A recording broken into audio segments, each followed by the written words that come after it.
বিসমিল্লাহির রহমানির রহিম।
সরকার আসছে, কারণ একই জিনিসপত্র হচ্ছে বিএনপির বিরুদ্ধে, আমার নেতা আমার নেত্রী খালেদা জিয়া এবং তারেক রহমানের বিরুদ্ধে মিথ্যা সাক্ষী দেওয়ার জন্য আমাদের অনেক কৌশল করেছে, অনেক রকম কিছু করছে, সব কিছু আমি বলতে চাই না, কিন্তু আল্লাহ আমাকে রহমতে সেটাও কিছু করতে ব্যর্থ হয়েছে।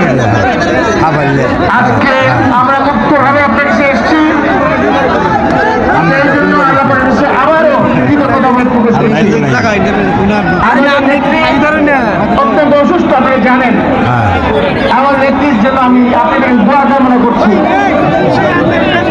সেই সাথে আমাদের সামনে এখন নির্বাচন আসবে, ডিসেম্বর মাসে নির্বাচন দিবে, এবং আমি অন্তর্বর্তীকালীন সরকারকে বলবো যত দ্রুত সম্ভব আপনি একটা নির্বাচনের ব্যবস্থা করুন,